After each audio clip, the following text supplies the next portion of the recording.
जय हिंद दोस्तों, मैं शुभम श्रीवास्तव आप सभी का स्वागत करता हूं ग्राउंड जीरो डिफेंस इंस्टीट्यूट के ऑनलाइन पोर्टल पर। जैसा कि आप सभी जानते हैं कि मैं आपके लिए एक और इंटरेस्टिंग टॉपिक लेकर आया हूं, what happen when metal react with water. आप सभी लोगों का, कई लोगों का क्वेश्चंस रहता है कि सर मेटल जो होंगे जब वाटर के साथ रिएक्ट करेंगे तो क्या होगा। तो इन सभी बातों का जवाब मैं आपको इस वीडियो में देने वाला हूं। चलिए स्टार्ट करते हैं कि सर जब भी हम बात करते हैं बच्चे कि मेटल अगर वाटर के साथ रिएक्ट करेगा तो क्या होगा, मैं यहां पर एक रिएक्शन की सहायता से आपको समझाने की कोशिश करता हूं। जब मेटल जो होंगे वो वाटर के साथ रिएक्शन करते हैं तो वो बनाते हैं आपके मेटल के hydroxide. In the excess present of the oxygen plus का हाइड्रोजन गैस को क्या करते हैं, लिबरेट करते हैं।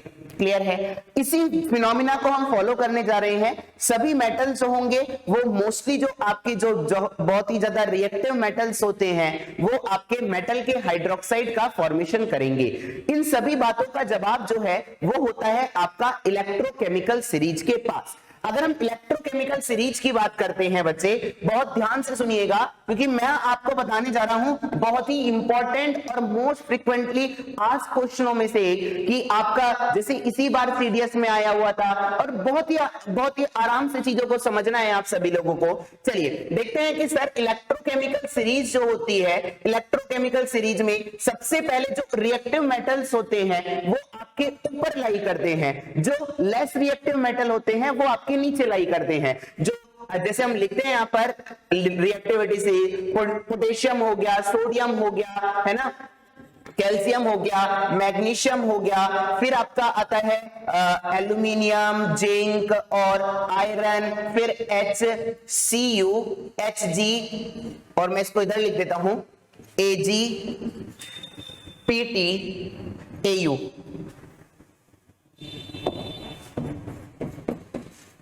क्लियर।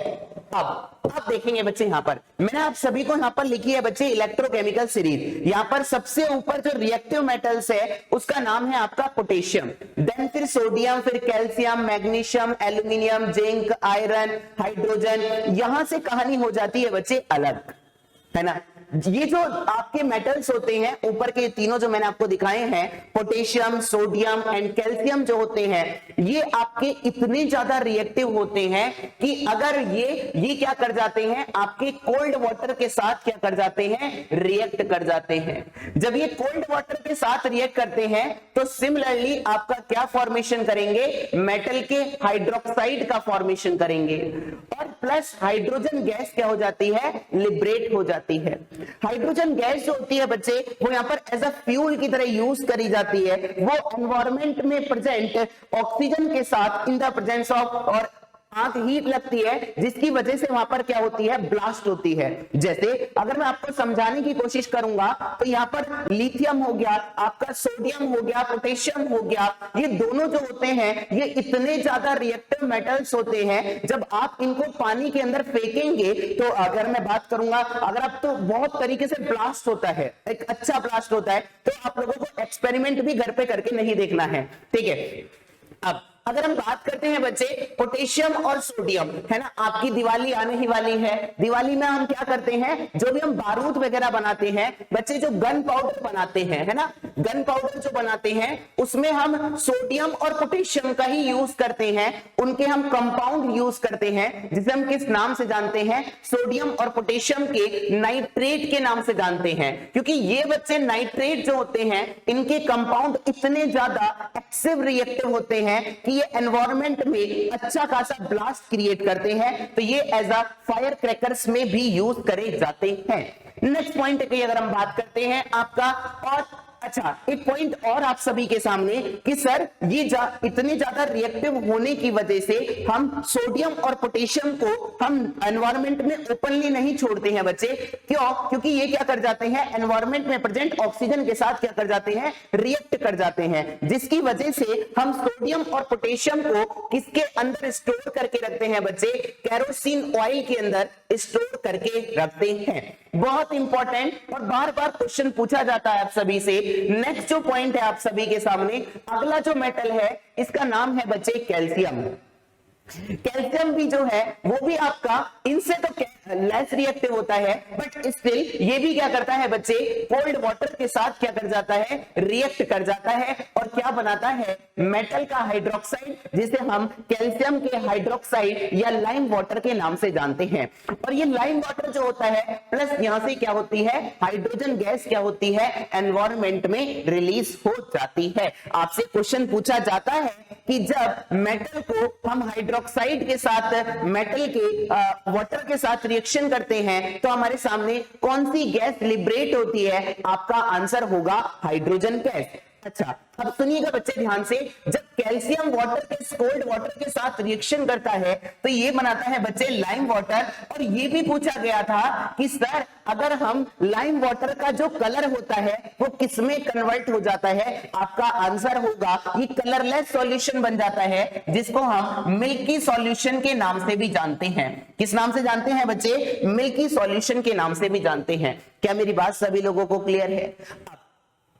आगे बढ़ते हैं बच्चे नेक्स्ट पॉइंट की तरफ। मैग्नीशियम जो होता है ये बच्चे कोल्ड वाटर के साथ रिएक्ट नहीं करता है। तो अब सिंपल सी बात है, अगर कोई मेटल्स, मैंने किसी भी चीज को, किसी भी सब्सटेंस को पानी के अंदर डिप करा, अगर वो पानी के साथ रिएक्ट नहीं करेगा तो मैं उसको पानी को क्या करूंगा बच्चे, हीट करूंगा। यानी कि जब मैं मैग्नीशियम की रिएक्ट कराऊंगा हॉट वाटर के साथ तो ये क्या करता है, मैग्नीशियम का ऑक्साइड फॉर्मेशन करता है और सिमिलरली हाइड्रोजन गैस को लिबरेट करता है। तो आपसे पूछेगा कि सर ऐसा कौन सा मेटल होता है जो कोल्ड वाटर के साथ रिएक्ट नहीं करता है, यही 4 ऑप्शन दे देगा आप सभी के सामने और आपका आंसर क्या हो जाएगा, मैग्नीशियम। मैं आपको यहां पर बहुत सारे क्वेश्चंस का जवाब, जो आपके जो क्वेश्चंस हैं उन सभी क्वेश्चनों का जवाब मैं आप लोगों को देने वाला हूं।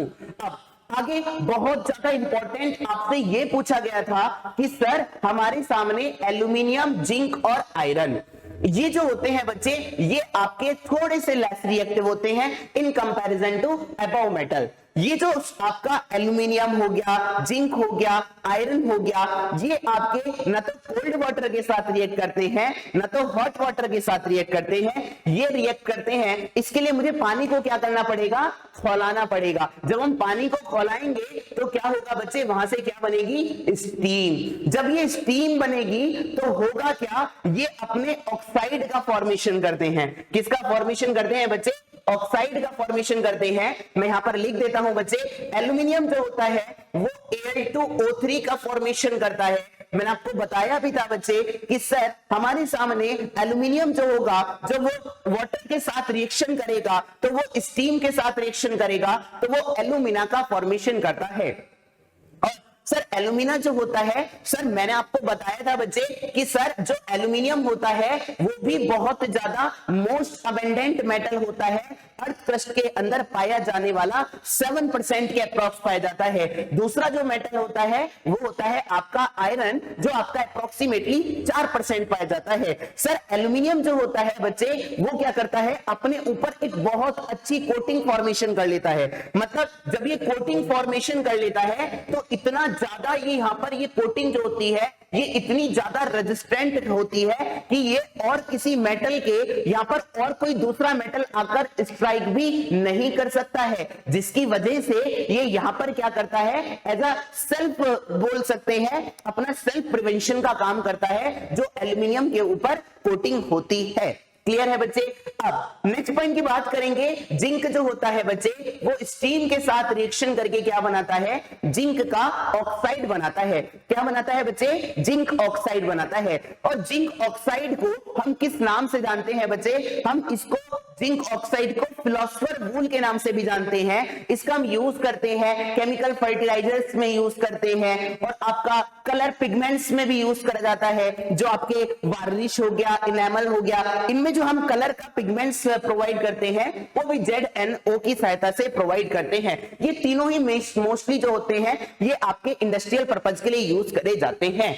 अगला नेक्स्ट पॉइंट की बात करेंगे बच्चे, आयरन जो होता है बच्चे, आयरन आपको पता है आपका बहुत ही मतलब फ्रिक्वेंटली आज क्वेश्चनों में से आयरन के ऊपर क्या हो जाती है, जब वो एटमॉस्फेयर के साथ है ना मॉइस्चर के साथ रिएक्शन करता है तो अपने ऊपर क्या कर लेता है, रस्टिंग का फॉर्मेशन कर लेता है। जब अगर वो आयरन जो होता है in the presence of oxygen वो क्या बनता है, बनाता है बच्चे Fe2O3, जिसको हम किस नाम से जानते हैं, हेमेटाइट के नाम से जानते हैं। तो ये भी क्वेश्चन का आंसर आप सभी लोगों को मिल गया होगा। अब सर यहाँ पर हाइड्रोजन जो होता है बच्चे, ये होता है आपका नॉन मेटल। ये अभी भी इस पर एक्सेप्शन कैटेगरी के अंदर आ गया है कि सर अभी भी पीरियोडिक टेबल में हमने नो डाउट हेनरी मोजले के अकॉर्डिंग 1913 ईस्वी में पीरियोडिक टेबल में हमने इसको पहला पोजीशन तो दे दिया गया है, बट अभी भी इस पर विवाद छिड़े हुए हैं। हम इसकी बात यहां पर नहीं करेंगे। सर हाइड्रोजन से ऊपर वाले जितने भी मेटल्स होते हैं वो आपके यहां पर वाटर के साथ क्या कर जाते हैं बच्चे, आसानी से रिएक्ट कर जाते हैं। बट ये जो नीचे वाले रिएक्ट होते हैं ये इतने ज्यादा बदतमीज मेटल होते हैं, न तो ये कोल्ड वाटर के साथ, न तो हॉट वाटर के साथ, न तो स्टीम के साथ रिएक्ट करते हैं। जैसे आपका कॉपर हो गया, मरकरी हो गया, सिल्वर हो गया, प्लेटिनम हो गया, गोल्ड हो गया, जिसकी वजह से आप देखेंगे कि सर जो इन मेटल्स के ओर जो होंगे वो भी आप लोगों को आसानी से देखने को नहीं मिलेंगे। आपने जल्दी से गोल्ड के और नहीं देखे होंगे, आपने सिल्वर के भी और नहीं देखे होंगे, और अर्थात अयस्क। बट ऊपर वाले जो मेटल्स होते हैं इनके ये इतने ज्यादा रिएक्टिव होते हैं कि ये नेटिव स्टेट में नहीं पाए जाते हैं, ये किसी ना किसी ऑक्साइड स्टेट में, सल्फाइड स्टेट में, इन सभी में पाए जाते हैं। बट अगर मैं इन सभी की बात करूंगा तो इन सभी मेटल्स को जो है वो हम माइन से डायरेक्ट निकाल सकते हैं। जैसे गोल्ड हो गया, इसको मतलब हम नेटिव स्टेट में निकाल सकते हैं, उसकी जो ओरिजिनल स्टेट होती है। बाकी हम और मेटल की जो एक्सट्रैक्शन प्रोसेस होता है उसमें हम बहुत सारे प्रोसेस यूज करते हैं। कैल्सिनेशन प्रोसेस हो गया, रोस्टिंग प्रोसेस हो गया, इन सभी की सहायता से, कपोला फर्नेस, ब्लास्ट फर्नेस, इन सभी की सहायता से हम उसको प्योरीफाई करके मेटल प्योर हम प्राप्त करते हैं।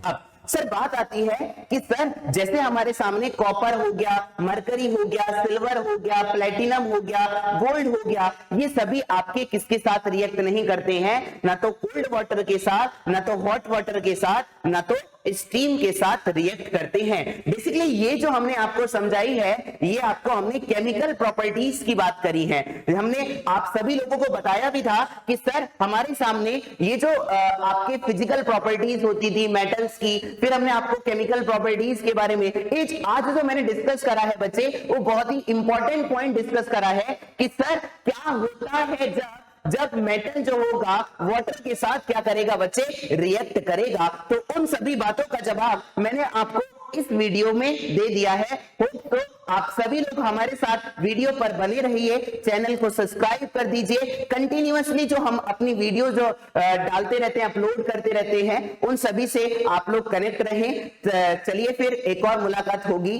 जय हिंद एवरीवन।